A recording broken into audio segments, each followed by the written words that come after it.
नमस्कार. मराठी विश्व विथ कवितामध्ये तुमचे खूप खूप स्वागत आहे.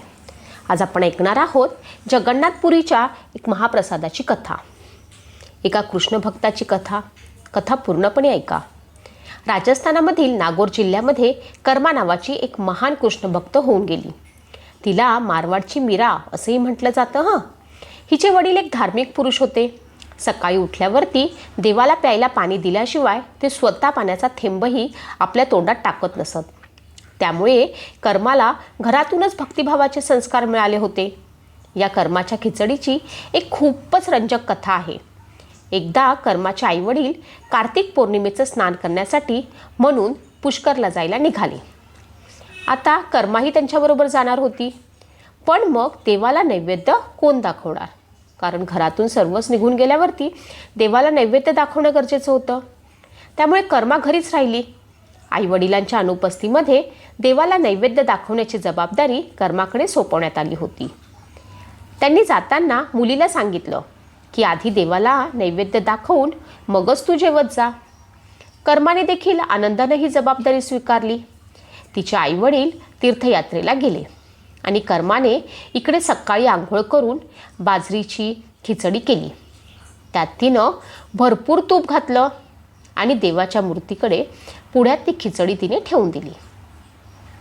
तिने देवासमोर थाळी ठेवली आणि हात जोडून म्हणाली की भूक लागल्यावरती खाऊन घ्या, तोपर्यंत मी घरातील बाकीची कामं आटपून घेते. असं म्हणून ती तिची कामं करू लागली. ती अधूनमधून देवाने खिचडी खाल्ली आहे का हे तपासण्यासाठी डोकावून बघत होती. पण देव खिचडीला हात लावायलाही तयार नव्हता. ती सारखं बघत होती, पण मात्र खिचडी जशी होती तशीच होती. बराच वेळ झाला, पण थाळी मात्र तशीच आहे. मग ती काळजीत पडली. तिला आता वाटायला लागलं की तूप कमी घातलं गेलं आहे का आणि बहुतेक खिचडी कमी गोड झाली आहे. म्हणून मग तिने पुन्हा खिचडीत अजून तूप आणि गूळ घातला आणि तिथेच बसून राहिली. देवाला म्हणाली की मला निरनिळ्या चवीचे पदार्थ करता येत नाहीत आणि अगदी व्यवस्थित पूजा अर्चाही करता येत नाही. मला ही खिचडी आणि साधी पोळी भाजी एवढंच करता येतं बरं का. तेव्हा तुम्हाला काही दिवस आता हेच गोड मानून खावं लागेल. पण तरीही देव काही खिचडी खाईना. तेव्हा ती म्हणाली की रोज तर बाबा खाऊ घालतात, तेव्हा जेवता, मग आज का नाही जेवत आहात तुम्ही? हे बघा, तुम्ही खाऊन घ्या. आई बाबा पुष्करला स्नान करायला गेले आहेत आणि तुम्हाला जेवू घालण्याची जबाबदारी मला देऊन गेलेले आहेत. जेव्हा तुम्ही जेवल्यावर तेव्हाच मी जेवणार आहे. पण तरीही देव आले नाहीत. मग कर्मा तक्रार करू लागली. ती म्हणाली की आई बाबा जेव्हा जेवू घालतात तेव्हा लगेच जेवता आणि मग आजच तुम्ही इतका उशीर का करत आहात? स्वतःही उपाशी आहात आणि मलाही उपाशी ठेवणार आहात का? तिनं एवढं म्हणूनही देव काही आले नाहीत. पुढे ती म्हणाली की तुम्हाला माझ्या हातची खिचडी खावी लागेलच. आईबाबांना यायला बरेच दिवस लागणार आहेत. तुम्ही जेवून घ्या, नाहीतर मीही उपाशीच राहील. कारण तिच्या वडिलांनी तिला सांगितले होते की अगोदर तुला देवाला नैवेद्य दाखवायचं आहे, त्याच्यानंतर खायचे आहे. त्याच्यामुळे तिने विचार केला की जोपर्यंत देव खाणार नाहीत तेवपर्यंत मला देखील खायचं नाही आहे. सकाळ गेली, दुपार गेली, संध्याकाळ व्हायला आली, तरी कर्माने काही खाल्लं नाही.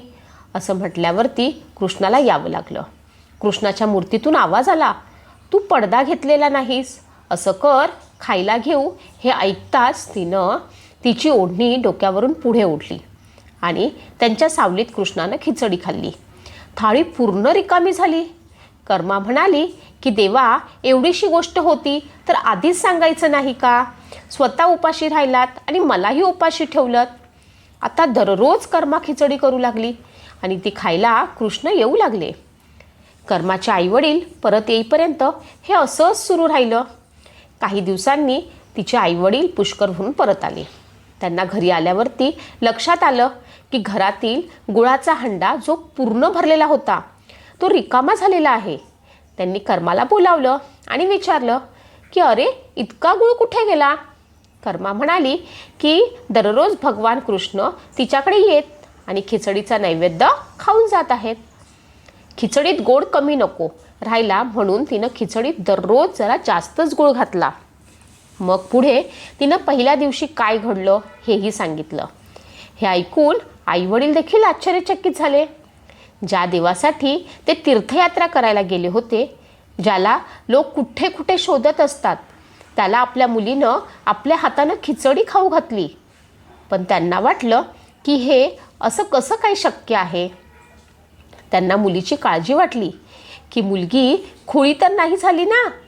मग त्यांनी स्वतःच्याच मनाला समजावलं की बहुतेक कर्मानेच सगळा गूळ खाल्ला असेल. यावर कर्मा म्हणाली की तुमचा विश्वास नसेल तर उद्या बघा, मी स्वतः देवाला नैवेद्य दाखवीन. दुसऱ्या दिवशी कर्मानं खिचडी शिजवली. गूळ आणि तूप घालून थाळी मंदिरासमोर ठेवून दिली. ओढणीनं पडदा घेतला आणि प्रार्थना करू लागली. देवा, माझ्या प्रामाणिकपणाचं रक्षण कर हां. हे तू आता तुझ्याच हातात आहे. कर्माची आर्त ऐकून कृष्ण खिचडी खायला आले. तिचे आईवडील समोरचं दृश्य बघतच राहिले. त्यानंतर देवाची सेवा करण्याचं, नैवेद्य दाखवण्याचं काम कर्माकडेच आलं आणि तीही हे आनंदानं रोज करू लागली. रोज सकाळी लवकर उठून प्रेमानं देवाला नैवेद्य बनवायचा, देवाच्या समोर नैवेद्य ठेवायचा आणि देव खाईपर्यंत तिथे बसायचं. या सगळ्या गोष्टी ती रोज करत असे. कारण आता असं लक्षात आलं की कर्माने बनवलेली जी खिचडी आहे ती देव खातात म्हणून. प्रेमाने देवाला नैवेद्य दाखवण्याची तिची आता दिनचर्याच सुरू केली. पुढे तिचे आईवडील निर्वतले. कर्मा मात्र एकटी पडली. तिनं घरातही मन रमेना. मग तिनं तिची कृष्णाची मूर्ती घेतली आणि तीर्थयात्रेला निघाली. यात्रा करत करत ती जगन्नाथपुरी येथे आली. आता यापुढे इथेच राहायचं असं ठरवत तिने तिथे एक छोटी झोपडी बांधली व ती तिथेच राहू लागली. पुरी येथेही तिचा नित्यक्रम तसाच सुरू होता. सकाळी लवकर उठून श्रीकृष्णासाठी प्रेमानं खिचडी करायची, त्याचा नैवेद्य दाखवायचा. थोड्या वेळानं कृष्ण खिचडी खायला येत आणि थाळी पूर्ण स्वच्छ होऊन जायची. मग त्यानंतर कर्मा आपली दिनचर्या पुढे न्यायची. कर्माची ही दिनचर्या अशीच सुरू राहिली आणि एक दिवस कृष्णाला नैवेद्य दाखवून झाल्यावर एक छोटा मुलगा तिच्याकडे आला आणि तिला म्हणाला की आई, काही खायला आहे का? खूप भूक लागली आहे. कर्माबाई म्हणाली की आत्ताच खिचडी केली आहे, ये तू पण बैस आणि खिचडी खा. मग अगदी प्रेमानं कर्मानं त्या मुलाला खिचडी वाढली आणि त्या मुलानंही तेवढ्याच चवीनं ती खिचडी खाल्ली. मुलाने भराभरा खिचडी खाल्ली आणि म्हणाला की खिचडी खूप छान झाली आहे, मी उद्याही खिचडी खायला येऊ? कर्मा म्हणाली की फक्त उद्याच काय, मी तुझ्यासाठी रोज खिचडी करीन, तू रोज खिचडी खायला येत जा. पुढे तो मुलगा म्हणाला की ठीक आहे आई, मी रोज खिचडी खायला येत जाईल. आणि एवढं म्हणून तो मुलगा तिथून निघून गेला. आता कर्माच्या दिनचर्येमध्ये या लहान मुलाला खिचडी खाऊ घालणं याचीही भर पडली आणि तीही हे प्रेमानं करू लागली. मुलगा खिचडी खाऊन गेला की ती तिची बाकीची कामे करून लागली. एके दिवशी कर्माबाईच्या झोपडीपाशी एक साधू आला आणि तेव्हा त्याला दिसलं की कर्मा सकाळी अंघोळ न करता, देवाची पूजा न करता कृष्णासाठी खिचडी शिजवते आणि नैवेद्यही दाखवते. याबद्दल त्यानं कर्माला विचारलं की तू असं का करतेस म्हणून, तू आंघोळ न करता असा नैवेद्य का बनवतेस? त्यावरती कर्मा म्हणाली की सकाळी लवकरच देवाला भूक लागते, त्यामुळे खूप घाई होते, तेव्हा तशीच पारोशानं मी देवाला नैवेद्य दाखवते. हे ऐकून साधू म्हणतो की आंघोळ न करता देवाची पूजा नैवेद्य दाखवला तर पाप लागतं. तेव्हा तिनं आंघोळ करून पूजा करून देवाचा नैवेद्य करून मग त्याचा नैवेद्य दाखवावा. साधूचं ऐकून बिचारी भाबडी कर्मा त्याच्या म्हणण्याप्रमाणे आधी आंघोळ करून मग खिचडी शिजवून मग देवाची पूजा करून नैवेद्य दाखवू लागली. या सगळ्यात तिचा बराच वेळ जाऊ लागला आणि त्यात तो छोटा मुलगा मात्र नेहमीच्याच वेळेला तिच्याकडे खिचडी खायला यायचा. आल्या आल्या म्हणायचा, आई मला खूप भूक लागली आहे, मला खिचडी खायला दे बरं, लवकर कर आई, लवकर कर. ती म्हणायची, बाळा थांब आत्ता खिचडी देते, थोडा वेळ थांब. मग कर्मा कृष्णाला नैवेद्य दाखवून त्या मुलाला खिचडी खायला द्यायची. मुलगा भराभरा खिचडी खायचा आणि तोंड हात स्वच्छ न करताच तिथून पळून जायचा. हे असं कित्येक दिवस सुरू राहिलं. याच दरम्यान पुरीच्या मंदिरातील जगन्नाथ यांच्या मूर्तीच्या तोंडाला खिचडी लागलेली पुजाऱ्यांना दिसायला लागली. पुजाऱ्याला आश्चर्य वाटलं की आपण तर खिचडीचं नैवेद्य देवाला दाखवतच नाही, मग देवाच्या मूर्तीच्या तोंडाला रोज खिचडी कशी काय बरं लागलेली असते? जर आपण तो नैवेद्य दाखवतच नाही आहे तर खिचडी यांच्या चेहऱ्याला लागते कशी? पुजारी विचार करायला लागले की ही श्री जगन्नाथ यांचीच लीला असणार. हे कुठेतरी जाऊन रोज खिचडी खाऊन येत असणार. मग ते जगन्नाथ यांना मनातल्या मनात विचार करू लागले की रोज कुठे जाऊन खिचडी खाऊन येता बरं, हे जरा आम्हालाही सांगा की. हे पुजारी स्वतः मोठे कृष्ण भक्त होते. पुजाऱ्यांनी प्रश्न केल्याच्या रात्रीच जगन्नाथ स्वतः या पुजारी महोदयांच्या स्वप्नात गेले आणि म्हणाले की माझी कर्माबाई नावाची एक भक्त आहे, इथे जगन्नाथपुरी येथेच राहते. रोज सकाळी सकाळी बाजरीची खिचडी करते आणि अतिशय प्रेमाने ती मला नैवेद्य दाखवते. मीही रोज सकाळी लवकर तिच्याकडे खिचडी खायला जातो. मला तिच्या हातची खिचडी फारच आवडते. पण काही दिवसापूर्वी तिच्याकडे एक साधू गेला होता आणि त्याने तिला आधी आंघोळ करून पूजा अर्चा करून मग नैवेद्य बनव असे सांगितले. तेव्हा हल्ली ती पूजा अर्चा करून नैवेद्य दाखवून मला खिचडी नंतर खायला देते.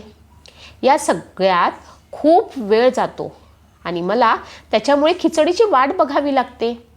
भुकेने होणारा त्रासही सहन करावा लागतो आणि मी जेव्हा खिचडी खातो तेव्हा मंदिरात भक्त येण्यास सुरुवात होते. त्यामुळे हल्ली मला खिचडी खाऊन झाल्यावरती हात तोंड न धुता उष्ट्या तोंडानेच पळत यावं लागतं, कारण खिचडी यायला उशीर झालेला असतो. तो खाऊन लगेच मला इथे यावं लागतं आहे. भगवान जगन्नाथ यांचं म्हणणं ऐकल्यावरती दुसऱ्या दिवशी त्या पुजारी महोदयांनी त्या साधूचा शोध घेतला आणि त्याला सगळी गोष्ट सांगितली. पुजाऱ्याकडून मात्र हे सगळं ऐकल्यावरती तो बिचारा साधू घाबरला आणि तसाच पळत पळत कर्माबाईकडे गेला आणि म्हणाला की तुम्ही पहिल्यासारखाच सकाळी सकाळी खिचडीचा नैवेद्य दाखवत जा. तुम्हाला पूजेचे कुठलेच नियम पाळण्याची गरज नाही आहे. तुम्ही सकाळी लवकर उठून पूजा अर्चा करून नंतर नैवेद्य दाखवण्याची गरज नाही आहे. तुम्ही जसे पहिले करत होतात तसेच तुम्ही करा. मग त्यानंतर कर्माबाई नेहमीप्रमाणे सकाळी उठल्यावरती खिचडी करून त्याचा नैवेद्य दाखवत राहिली आणि अतिशय प्रेमानं त्या छोट्या मुलालाही खिचडी खाऊ घालू लागली. हा क्रम वर्षानुवर्ष सुरू राहिला आणि एक दिवस कर्माबाई हे जग सोडून निघून गेली. त्या दिवशी भगवान जगन्नाथ यांच्या मूर्तीच्या डोळ्यातून निरंतर अश्रुधारा वाहताना दिसू लागल्या. सगळे पुजारी जगन्नाथपुरीचा राजा मंदिरात जमले आणि देवाकडे प्रार्थना करू लागले की आमच्याकडनं कुठली चूक किंवा अपराध घडला आहे का, की साऱ्या जगाच्या पालनकर्त्याच्या डोळ्यातून असे अश्रू ढळत आहेत. त्याच रात्री दिवसाच्या रात्री जगन्नाथ यांनी जगन्नाथपुरीच्या राजाच्या स्वप्नात येऊन सांगितलं की आई कर्माबाई या जगातून देहरूपाने निघून गेली आहे आणि ती आता माझ्यामध्ये एकरूप झाली आहे. पण आता रोज सकाळी सकाळी मला खिचडी कोण खायला घालणार, कारण आता कर्माबाई तर नाही आहे. दुसऱ्या दिवशी राजानं मंदिराचे सगळे पुजारी तिथले संत यांच्याशी सल्लामसलत करून एक आदेश दिला की रोज सकाळी सर्वात पहिल्यांदा श्री जगन्नाथ यांना कर्माबाईच्या नावानं खिचडीचा नैवेद्य दाखवला जावा, ज्यामुळे भगवंतांना आई कर्माबाईची कमतरता कधीही जाणवणार नाही. त्यामुळे आजही भगवान जगन्नाथ यांच्या महाप्रसादाचा नैवेद्य दाखवण्याच्या आधी त्यांच्या बाल्यरूपासाठी त्यांना खिचडीचा नैवेद्य दाखवला जातो. याचं नाव आहे बाळ नैवेद्य असंही त्याला म्हटलं जातं. शेकडो वर्षानंतरही ही प्रथा पुरीच्या श्री जगन्नाथ मंदिरामध्ये जशीच्या तशीच पाळली जात आहे.